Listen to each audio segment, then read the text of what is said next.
Hello and welcome to episode of the Bubbs on Sports podcast. Today is Monday, January 30th. Hope everybody's having a good day so far.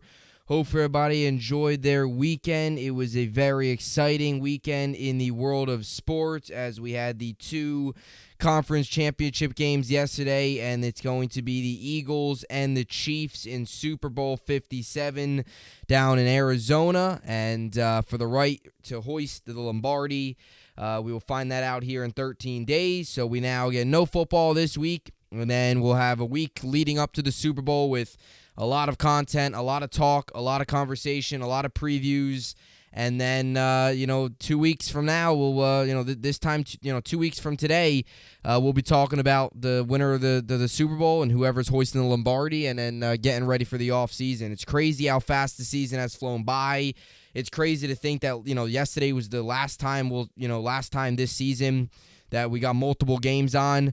And you got one more football Sunday left. It's Super Bowl Sunday, and then that's it. Then we head into another big and exciting offseason in the NFL. So a lot to get to today on the program, obviously. Big weekend as well in other sports. Kentucky took a tough loss over Kansas, couldn't play defense. Nets got a really nice win over the Knicks. It's kind of looking like now the Nets and the Knicks isn't even a rivalry, as the Nets are just dominating the Knicks every time they play them. Nets. It was all Nets, and they dominate. Kyrie, big day. Claxton steps up, gets a couple other big contributors as well. Nets get the win on Saturday, day off yesterday. They'll be back tonight against the LeBron and AD the Lakers.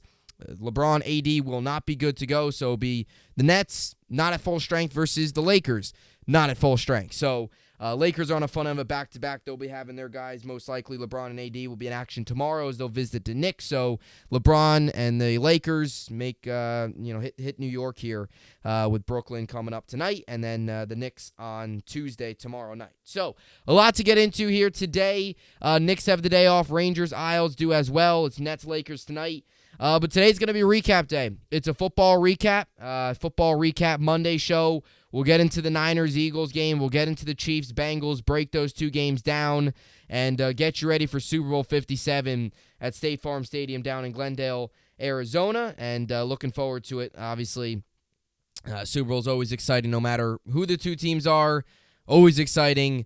Chiefs, Eagles, and let's roll. So, with all that being said, this is the Bubbs on Sports podcast, and let's get into it. So, yesterday, I predicted both the games. I took the Niners, got that wrong, and I took the Bengals and got that wrong. So, with that being said, I now went 0-2 yesterday with my pick, so it was not a good championship game weekend. Last year, I was correct. I took the Rams over the Niners, and I took the Bengals over the Chiefs last year, and I was incorrect, or I was correct with both those. This year, I decided to go pick for the Niners, and I was incorrect, and I decided to pick with the Bengals again, got them going to back-to-back Super Bowls, and I was also incorrect. So an 0-2 yesterday, which will mean it's going to come down now to the Super Bowl. Whether I predict that correct or not will be determined whether or not get 180 picks correct on the season.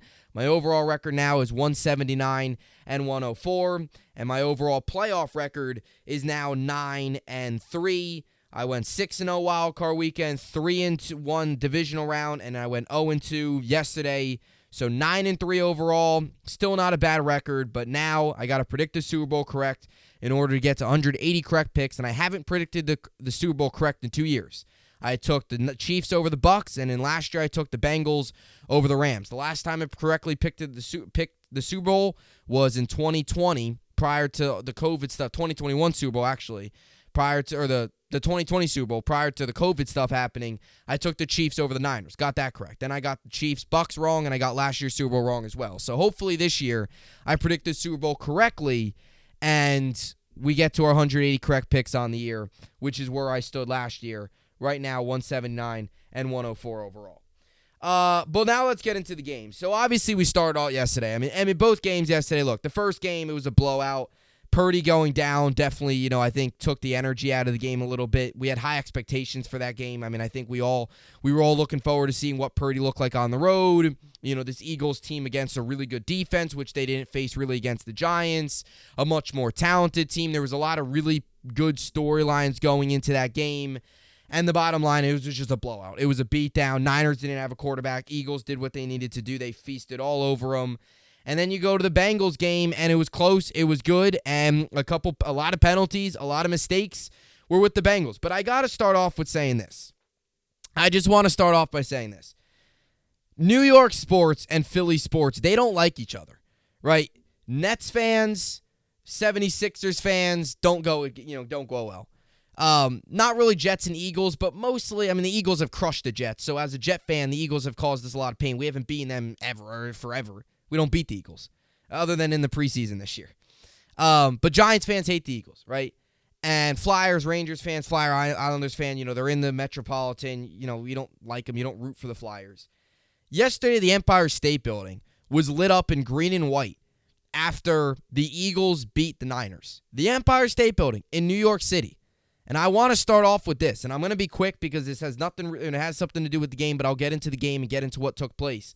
But as a New York sports fan, to see that lit up in green and white, it makes no sense. From a Phillies perspective, if you're an Eagles fan, and after the Giants, let's say the Giants beat the Niners to go to the Super Bowl, imagine the Eagles lighting up, or the city of Philadelphia lighting it up blue and white for the Giants. Or the Cowboys lighting up their city green and white for the Eagles. Or blue and white for the Giants. The Empire State Building lit up green and white for the Eagles. A rival of New York. Philly and New York are rivals. And they lit it up green and white. That was just so pathetic. That was pathetic. That might have been one of the lowest moments I've seen for New York sports. Them lighting up the building for a sports team that's not even in the city. For a sports team that's a rival to the biggest football team in the city, because let's be honest here, the Giants are a bigger name than the Jets. And I'll be honest, even as a diehard Jets fan, the Giants own New York over the Jets. Let's just tell like it is. They've had a lot more success. They got a lot more fans. They're a bigger franchise, bigger organization, much more storied franchise. Let's just tell like it is. Just imagine Eagles lighting up Philly, or Philly getting lit up blue and white. I don't know if what type of building there is that could light up blue and white if the Giants won. Ridiculous. So I just want to start off with that. That was stupid. I can't believe they did that. And I believe they lit it up red too for the Niners or for the Chiefs, which, again, it's not your city. Like, the Chiefs don't play in New York. The Eagles don't play in New York, especially the Eagles, though. Like, Giants fans don't like the Eagles. New York and Philly, they butt heads with sports teams. So I just wanted to start off with that. But to get into the game, look, obviously, you go into the game, there's some excellent storylines again. Purdy's first game on the road. You got a very, favorite Eagles team. You got a very talented Eagles team coming in. And it was a big test for the Eagles because we went into this game, and I mentioned this, the Eagles went into that Giants game, and there was kind of the media and the fans, there was kind of that little bit of that, okay, the Eagles not 100%, got some injuries. Is Jalen Hurts, what is he going to be like with the shoulder not being 100%, which he's publicly admitted is not 100%. And they crushed the Giants. And then you go into this week, and you're like, okay, what are we going to see here? They're playing up against a really talented Niners team. They're playing up against a Niners team that's much better than the Giants. What are we going to see? And what are you going to see out of Brock Purdy? And sure enough, all that stuff was kind of short-lived. Brock Purdy goes down right then and there. You knew the game was over. Once Purdy went down, strip sack, Hassan Reddick, who has been dominant this year. He's just been on another level. The Eagles' defensive front, which is something the Chiefs are going to have to find a way to counteract. The Eagles' defensive front is on another level. Reddick had 2 sacks yesterday. You could have made the argument that he actually strip sacked Josh Johnson on that one play. But he had the forced fumble on, Purdy. His arm goes bent, his elbow gets, bent, and his arm gets hit, and he's out. So then Josh Johnson comes in. He then gets laid. And I'll tell you what, all things considered, for Josh Johnson to go out there in an NFC championship game, I expected a lot worse. He was not good, don't get me wrong. He didn't do enough to help them win. But when he was rolling out there, I thought it was going to be like, I thought he was going to get crushed. I thought they were going to sack him every play. I thought he was going to be throwing interceptions. Look, he went 7 of 13. He had 74 yards. He didn't throw a pick. He got sacked twice. He had a QBR 14.7. I'm not going to sit here and say Josh Johnson played well. He didn't. But I expected him to do a lot worse. When he came in, I was like, oh gosh, this game's done. And the Niners, I mean, the Niners without a quarterback went into halftime down 21-7. Like it wasn't crazy. And they got the ball. And they had an opportunity to start the half and go down and score. There was just a lot of mistakes from the Niners, again, without a quarterback. Then Josh Johnson goes down with a concussion, and they bring Purdy out. And I didn't understand this. I like Kyle Shanahan a lot. I think he's a very good head coach. I mean, what he's done with the revolving door of quarterbacks that the Niners have had. Like, you look at all these teams. We talk about success. It all starts with the quarterback. Something that the Niners haven't had is sustainability at the quarterback. It's really been a revolving door. It really has been. I mean, you had Jimmy G, he goes down. Then, or Trey Lance, he goes down. You've had Jimmy G for the past couple seasons. And then you go into this year, it's Trey Lance, then he goes down. Jimmy G, he goes down. Brock Purdy, now it's Josh Johnson, now back to Brock Purdy. There has been a revolving door, and he has done a phenomenal job. There's not many other coaches in the NFL that would be able to take Mr. Irrelevant, their third-string quarterback, and take him all the way to the NFC Championship game. And by the way, win 13 games in the process. It's not like, they went 9-8, barely squeaked in and caught fire. This was a Niners team that was legit going in. But I wondered why Purdy, because they were still in that game, why Purdy was out there just handing off the football. And I understand at that point in the game, it got ugly. And when Josh Johnson dropped the snap, they go down and score, you knew the game was over. But, why was, late in that game, why was Purdy still in? He clearly couldn't throw it.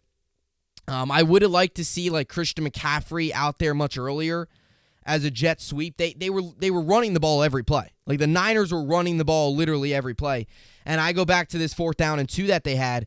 They did a simple run to Deebo Samuel because they basically ran every run play they possibly could. There was no trying to trick the Eagles defense who was stopping it. McCaffrey, had that one nice run for the touchdown, was a 23-yard run, got the touchdown. He had 84 yards, 5.6 yards per carry. They ran the ball 24 times, passed it 18 times. That basically sums it up. I would have liked to see McCaffrey, though. I think they would have, again, I'm not saying they would have won, but if they went to McCaffrey and had him come out of Wildcat, that gives you a better chance than Brock Purdy every play just handing it off. And it was clear, Brock Purdy, and even they were saying on the broadcast, at some point the Niners should have, if he couldn't throw, then why was he out there? You could do a lot more. The Niners would be better off. The Niners would be better off running Wildcat and running trick plays where he can give, Deebo Samuel a jet sweep and then maybe he tosses it back to McCaffrey and he goes the other way or a reverse or something like that. They would have been a lot better than just, Purdy lining up under center and shotgun and just handing the ball off up the middle. That wasn't going anywhere, especially against this Eagles defense that was locked in yesterday. So it's unfortunate what happened to the Niners because you were going into that game, Purdy, all that stuff. He gets hurt. Josh Johnson comes in. He gets hurt. Combined, they went 11 of 18, 83 yards, no touchdowns, 3 sacks. Combined, the quarterbacks had a rating of 75.5. Purdy at the end only threw 4 passes. He only threw 1 pass after he got hit in the arm, and it was a 2-yard screen to McCaffrey on a 3rd down and 14. But there was some point, again, there was a point in that game where they had a 2nd down and 14 and they ran it up the middle. And that right there just showed you that they had no trust in Purdy, which is why I question why he was out there. But I'll tell you what, this Eagles team, and I don't understand either with the Niners is, I don't understand why early in that game they put Tyler Kroft one-on-one on Hassan Riddick. Haven't teams learned? Hassan Riddick is insane. He's an excellent guy coming off the edge. The Eagles this year I think they had 75 sacks total as a team. Phenomenal. The best pass rush in football. And they're lining up their best pass rusher with their backup tight end and Tyler Kroft. That was the play Purdy went down.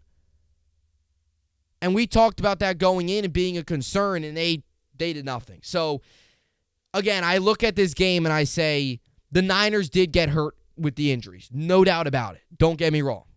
If Brock Purdy plays that whole game, this could definitely be a different story. But there was also some questionable moments during the game that kind of make you scratch your head where even without a quarterback, they could have done better. And even with Purdy, the blocking, the leaving Hassan Riddick with Tyler Kroft one-on-one, it's just not smart. So it's a tough loss for the Niners because, they had so much great stuff going this season. You had Purdy, the great story. And look, I have no clue what's going to happen when they go into the offseason here. Could they go after Brady? It's possible. Jimmy G's not coming back. It's possible they open up training camp with a training camp battle where it's Trey Lance and Brock Purdy. I think that's probably your best bet. Because if you bring in Brady, if you bring in Brady, it's Tom Brady, so he can help you. He can get you to the playoffs, but I don't know. I think they've got two guys that they could have definitely caught fire with Purdy.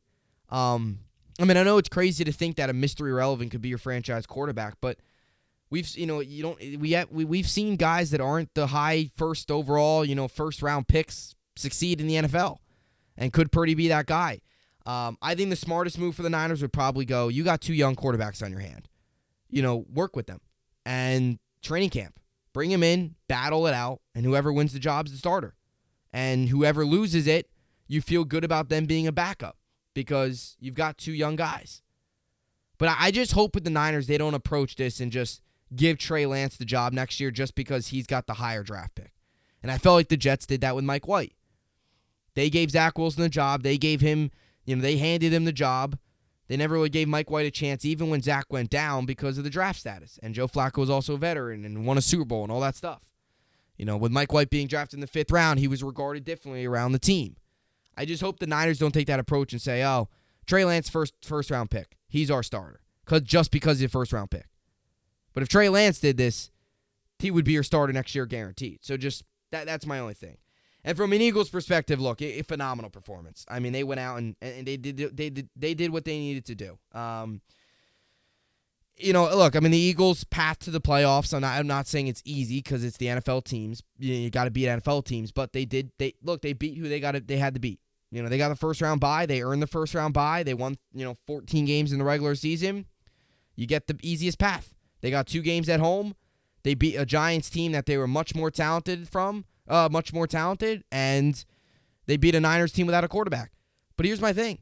Beat the teams you should beat. Good teams win the games they should win. And the Eagles did that 2 weeks in a row, and they dominated. They beat a Giants team that they were much more talented, they were more talented. That's the bottom line. I don't even want to say more well coached because Dable did a phenomenal job with the Giants, but they were good. They were better, and they crushed them 38-7. Niners without a quarterback, there was no doubt that they were going to win this game. They would go on, dominate 31-7. And I'll tell you what, I don't know who's going to stop, and the Chiefs are going to have to figure this out. I don't know who's going to stop this Eagles running game. That's all. 148 rushing yards yesterday. And it's the three-headed monster. Kenneth Gainwell, Miles Sanders, and Boston Scott. And Jalen Hurts, too. He was third on the team in rushing. 148 rushing yards yesterday on 44 carries, 4 touchdowns. Jalen Hurts did not throw a touchdown yesterday. 4 touchdowns, all from the run. Sanders had 2, Hurts had 1, Boston Scott had 1. I don't know who's going to be able to stop and how they're going to be able to stop this run game. This is one of the better run games we've seen in a long time. And look, Hurts threw the ball 25 times yesterday. They put up 35 points, or 31 points rather, throwing it 25 times and running it 44 times. That they run. They did that against the Giants. And I said that going in with the Niners. They're going to have to stop the run, and they did not do a good job of that at all. And it's just run. But and their offensive line, too. Jason Kelce, Lane Johnson, who's a warrior. He's playing through, I think, 2, he re-tore his groin. He's a warrior. He's going to have to go into the offseason and get some surgery, obviously. The fact that he's playing through those injuries. Jason Kelce, it's obviously the battle of the brothers in the Super Bowl, which we'll get to here when we talk about Kansas City a little bit more and some of the storylines going in once we finish things off here. But their offensive line's great. They got a quarterback that's mobile, and a credit to this coaching staff. Again, using this, and that's what makes this team so dominant, the Eagles. They've got a tight end. They've got good receivers. Devontae Smith, I know that probably wasn't a catch yesterday.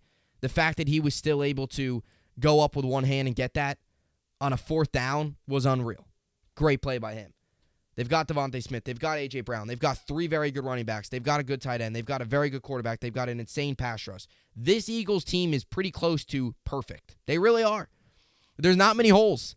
Their offensive line's great. And their offensive line's consistently great too. We talk about offensive lines a lot where there's so many moving parts. Jason Kelsey, Lane Johnson, they're out there every single week. And they've been out there every single week for years and years and years. They've got a three-headed monster with the run game. Really, four. They've got three very good running backs, and they've got a quarterback that can run too. They've got a very good tight end in Dallas Goedert. They've got two amazing receivers in A.J. Brown and Devontae Smith. They've got a very good pass rush. They've got Darius Slayton in the secondary. This team is pretty much perfect. They really are. And that's a credit again. Front office, coaching. This Eagles team not only is good now, but they're going to be good for a very long time. And unlike, past years when they were the underdogs, this team is clearly talented, just run the ball, physical, tough, come after you. They play that physical, tough kind of... I know when you look at them and you say it's a young team and they're like a flashy young team, but they kind of play like an old school style football where they're going to beat you with the run. They're going to use the receiver. They're going to have their quarterback run. They're going to run the ball, win in the trenches, pass rush, offensive line. They feel like, again, when you look at this team, when you watch them, it doesn't really feel like an old school football. It doesn't. But when you watch the Ravens, their offense is like 1920s. It's basically just line up under center, fake the handoff, run with the quarterback, or run it, 2-yard slant. I know sometimes they can air it out, and I know that. But when you look at what this team really does, they win in the trenches, they're physical, they run it. This Eagles team is really good, and we saw that yesterday and the week prior against the Giants in their two games. And they're on their way, and they're looking for their second Super Bowl win in, 5 years, I guess, because they won it, 2018, so 19, 20, 21, 22. So, second Super Bowl in 4 years? I don't know. I always get confused. I know they won it 2018, and then they're looking for another one here. They went from no Super Bowls in franchise history to possibly 2 in the last couple seasons. So, Sirianni and the Eagles, what a job he's done. Came in, really came in, was mocked for the way he did things, some of the ways that he talked to the team, talked to the players. It looked like it was going to be a disaster after Doug Peterson got fired. And what he's done last year, getting this team to a wild card game, getting them valuable experience, and in this year making that huge jump is just a great job by him and a great job by the Eagles. So big win for them. They move on. By the way, the start of that game was crazy because you had Purdy going down. You had the punt that hit the sky cam wire or whatever it was. You had all these penalties. And late game, it got hit. There was so many penalties in both games yesterday. And that's so annoying. And I know there was so many penalties. And some of them where I know were questionable calls. Some of them I know were obvious. But just every time I feel like big games, like big moments, the refs always have to be center stage. And I'm not blaming either of these games on the refs. Because we go to the Chiefs-Bengals game now, and I know a lot of people are going to blame that final play on the refs. That's not on the refs. That's a clear foul. It was a bad penalty. Mahomes was clearly out of bounds. It's a bad foul. You want to complain about other stuff in the game, you go ahead, do that if you're a Bengals fan. But that was a clear foul, clear penalty.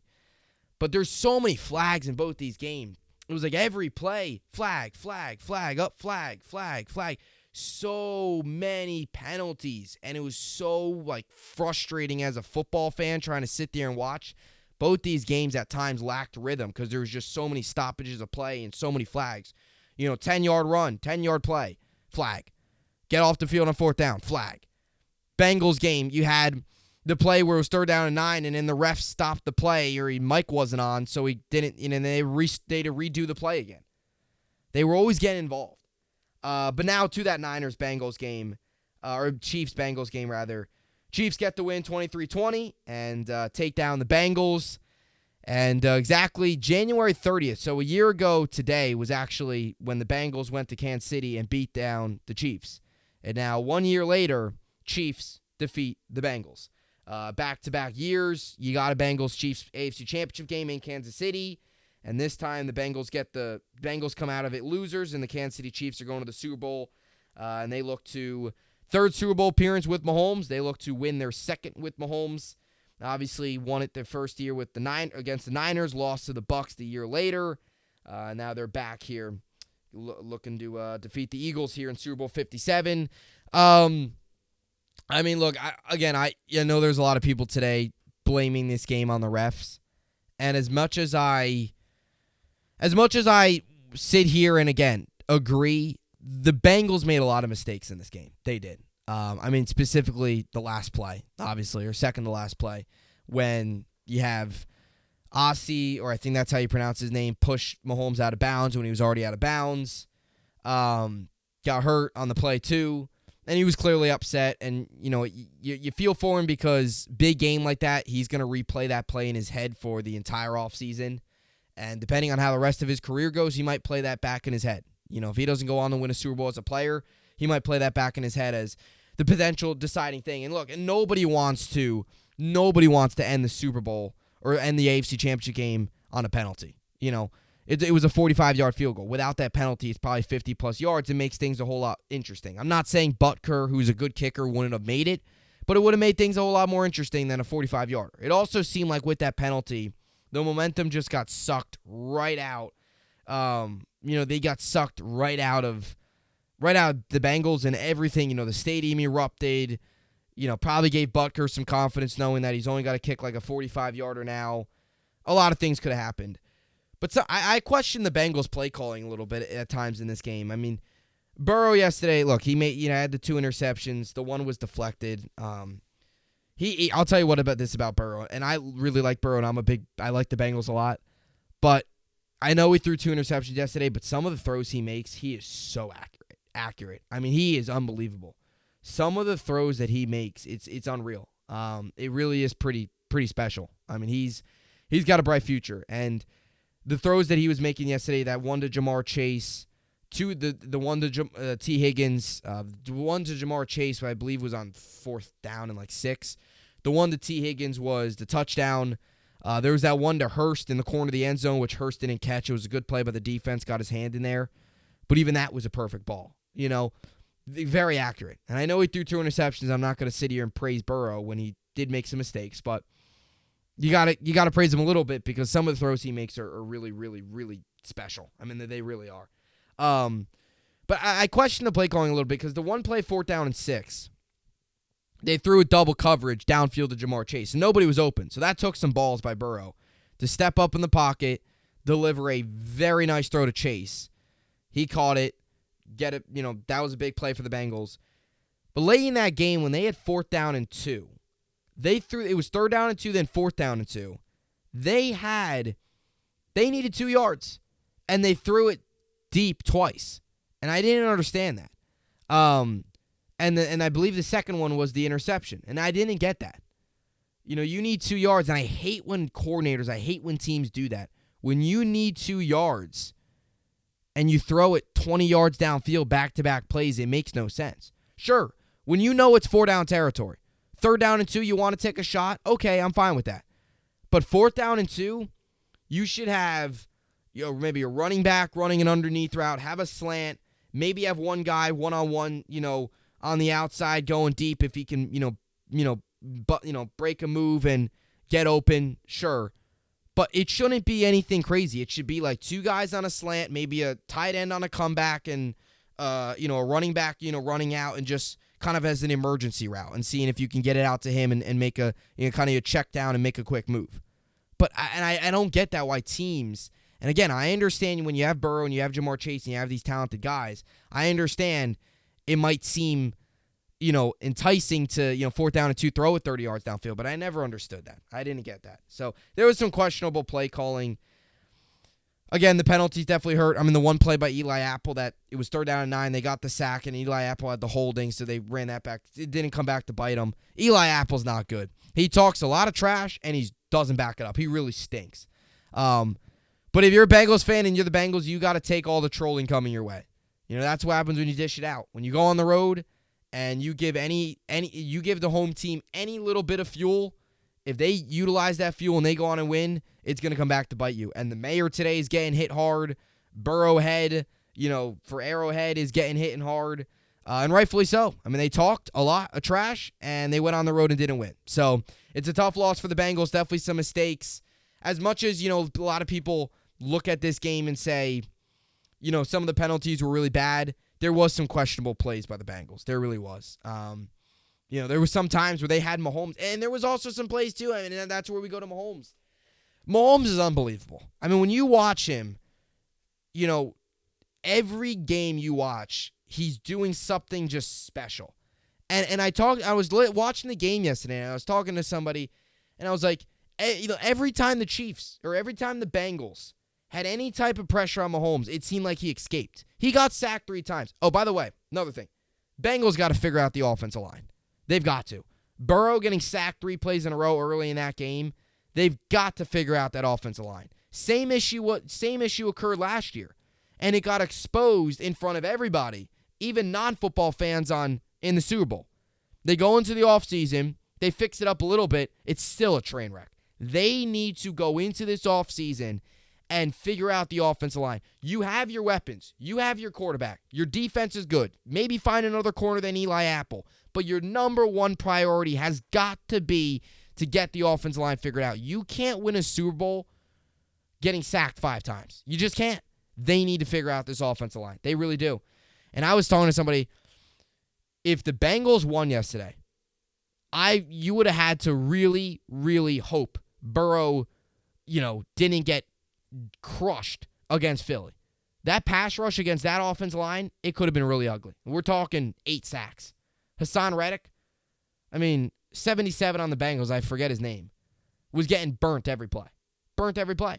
And they had that 3rd down and 14, and Burrow got sacked late in the game. So, again, you could point at this and, some people say, oh, penalties, refs. I never blame the game on the refs. I think there's always other opportunities in the game that you could have found a way to take advantage, and that's the same case here. Bengals had opportunities. When your offensive line can't block, when there's some questionable play calling, and, there's a dumb penalty at the end pushing Mahomes out of bounds when he's already out of bounds, it's tough. But something that I talked about going into this game, and this just makes Mahomes so special. Every time, and I know he still got sacked 3 times, and he played through the ankle, and you could tell late in that game, his ankle was starting to bother him a little bit, especially when he had the roll out of the pocket. Bengals got some more pressure, crunch time, needed to make some plays on the run. You could tell his ankle hurt a little bit more late in the game after taking some hits and the general wear and tear from a football game. He started to limp a little bit more. But there's so many times, and we've seen this throughout his career, where anytime it looks like the play's dead, he somehow finds a way to get out of the sack. Like the pocket will collapse. There'll be 3 Bengals around him. And that Bengals pass rush, I talked about that on Friday going into this. Phenomenal. You saw what they did to Josh Allen and the Bills' offense line, which isn't that bad. They ran all over him. And Mahomes was under pressure, and I don't have the exact number of how many times he was pressured. I'm sure it's out there, but from what I remember, he was pressured a lot. And there was a lot of times where any time a 3rd down and 10 or a 2nd down and long, where they need a big play, and the Bengals got pressure, or any team gets pressure on Mahomes, he always finds a way to roll out, get out of it somehow, whether it's break a tackle or just find a gap and roll out of the pocket and makes a beautiful throw. He always does that, and it's so tough to bring him down. And that's what's going to make this Super Bowl really intriguing, is because you have the best pass rush in football and the team with the most sacks this season, and going to go down as, I think, the 2nd most in NFL history, I think behind the 85 Bears, or it's something like that. It's going to be interesting to see. Can the Eagles wrap up and take down Mahomes? Or is Mahomes going to run all around and make a play? Which he just continues to do. Every time it looks like he's going to go down, he just makes a big play. He had a big day, 2 touchdowns, 326 yards. Mahomes is special. And I'll tell you this, and I saw this tweet earlier today. Mahomes, we're watching greatness. I don't know if you'll ever see a guy accomplish what Brady accomplished in terms of the Super Bowl rings, in terms of winning the Super Bowl basically every season, being in it every season. I don't know if we'll ever see somebody in terms of that winning of a player ever again, but there's a good chance we're watching one of the most talented NFL players we'll ever see in Patrick Mahomes. There's a really good possibility right now, and this is why you gotta savor this, because it's just beginning, but it'll fly by. Right now, Mahomes in his prime, which he is in his prime, and you expect his prime to last a very long time, we could be watching one of the most talented quarterbacks, one of the most talented players we'll ever see. in Patrick Mahomes. It's the truth. What he does on a week in, week out basis, big games, close games, crunch time. Like we went into this year and everyone's saying the Chiefs are going to struggle and all this stuff without Tyreek Hill. Well, he still got Kelsey, and he makes it work with guys like Hardman, and he makes it work with guys like Valdez-Scantling and Pacheco and Jerick McKinnon. And these aren't big names, but he's making it work. He gets Kelsey involved. He's a phenomenal quarterback. There's at times where you're watching the Chiefs offense and it's like it's backyard football where everybody's just deep and Mahomes finds somebody somewhere downfield. He's able to read defenses. I mean, the throws that he makes on some of the... There was that throw yesterday for the touchdown where Mike Hilton's diving across. Mahomes could not put that anywhere else. It would either have been picked off or deflected. And he put it in the perfect spot. That ball's a slight to the left. It's probably deflected. That ball's slightly up. Deflected. That ball slightly low, it's not caught. Put it in the perfect spot, perfect timing too, because Hilton was coming across. He was trailing. Perfect throw. Couldn't put it in any other spot right there. I mean, some of the throws that he makes are unbelievable. Especially playing with a high ankle sprain where early in the game he was okay, and you're like, okay, how much is this really bothering him? And then late in the game you could tell. And the Bengals were going low, and that was, the expectation. I mean, they were supposed to go low. And Pacheco also had a nice game. He had 59, 5 catches, 59 yards, 3 carries for 8 yards. Didn't have a big, or 10 carries for 26 yards rather. I like the way they use their running backs. They really do. I mean, McKinnon, they utilize him a lot. They utilize their running backs a lot in the passing game. And I mentioned that going in, that they're going to have to utilize their running backs, especially early on, because you didn't want Mahomes in the pocket for too long and taking hits. Pacheco had another big game. He had that one play where he had 2 Bengals defenders on him and ripped them right to the ground. So Kansas City and Andy Reid in the Super Bowl. Credit to the defensive front, Chris Jones, guys like that making some big plays. Steve Spagnuolo bringing some interesting blitzes at times, especially in the red zone. And the Chiefs are in, so it's Eagles-Chiefs. Obviously, I won't give you my pick yet, to be honest with you. I'll be completely honest. Unlike last year where I said at the beginning of it all, I'm picking the Bengals every week, and I took the Bengals to win the Super Bowl. This year, I honestly am torn who I'm going to pick. I really don't know. As of right now, I really couldn't tell you who I'm going to pick. I think both teams have a great chance. I think it's interesting because I think one or two things could really decide this game. Like if the Eagles can get consistent pressure on Mahomes and wrap him up and take him down, it's going to be a big day for the Eagles. But if Mahomes is able to escape the pocket and he's able to do what he can do, not many teams can really stop him. So it's interesting. This game's going to come down to a couple things, in my opinion. But I really, honestly, right now, I could not tell you who I think is going to win. I mean, I think both teams, when you look at it, the Eagles are very talented, and they really haven't shown you any reason for picking against them. Not that the Chiefs have, but the Eagles, I mean, they won 38-7 and 31-7. Like they destroyed their 2 playoff games. The Chiefs were in much closer games. You could also say the Chiefs played more talented teams. That's also possible, which makes it interesting. But I'll tell you what, this Super Bowl does not lack storylines. You got Andy Reid against his former team, Eagles, and you got Jason Kelce and Travis Kelce, the brothers, battling out. So this Super Bowl does not lack any storylines. There's a lot of them, and they'll be talked about a lot here over the next 2 weeks. And, that wraps up the NFL season for, the full football. That wraps up the NFL season for 30 teams. Now we got 2 left. Eagles, Chiefs for the Super Bowl. And this is always the longest wait. Like, I just can't wait till Super Bowl Sunday. This week's long. This week's long because there's no games on. It's kind of it's a little talk about the Super Bowl, but there's not a ton because you don't want to say everything this week and the next week not have anything to talk about. So it's kind of tough in terms of, because right now, if I preview the Super Bowl right now, then I have nothing to talk about over the next 2 weeks. You got to spread out what you kind of want to talk about and all that stuff. But should be an exciting game. Hopefully a good game. I want to see a classic. I want to see, and we haven't really seen that much this postseason. I mean, the Jaguars over the Chargers was a great win, but I want to see like a Bills-Chiefs game from last year, which is the greatest NFL game I've ever watched. I want to see something like that. It doesn't have to be that crazy. It probably will never be that crazy ever again. But let's see a game. I mean, the Bengals-Chiefs game was a good game. But I want to see, a 31-28 game, a minute left, Mahomes with the ball, opportunity to go down and score, something like that. I want to see a really close game where it's going to come down to the final 2 minutes, where under 2 minutes there's something to play for. I don't want to see the final 2 minutes just be either running it up the middle to drain clock or taking a knee. I want to see final 2 minutes of the game, legitimate plays being made and plays that are impacting the game. That's what I want to see. I don't want to see a minute 30 left, either team be victory formation. I want to see a minute 30 left, a team have the ball on like the 40-yard line with a timeout needing a touchdown. That's what I want to see. That makes for a lot of excitement. So with that being said, that will conclude the recap portion here of the show. Now we move on here. Games tonight.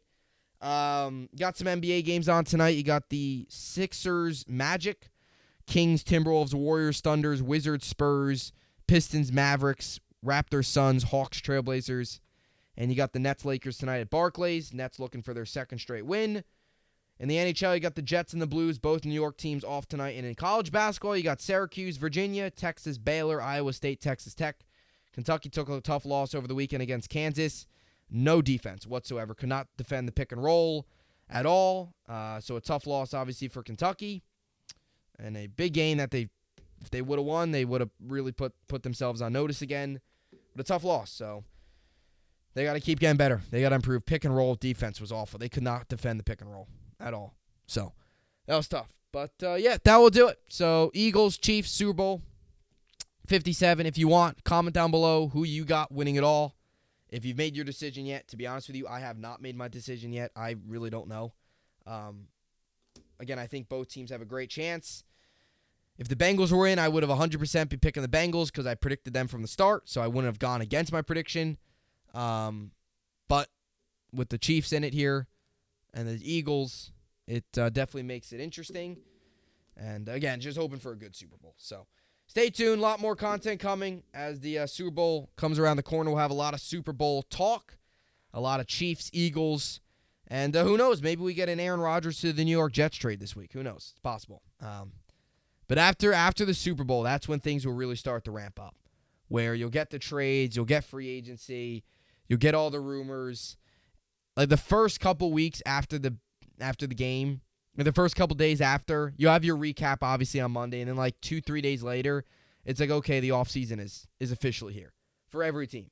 And that's where the rumors start to come in. That's where, people start to create the storylines, and you get all the rumors, and you get all the this and the speculation and about this player and that player and all that,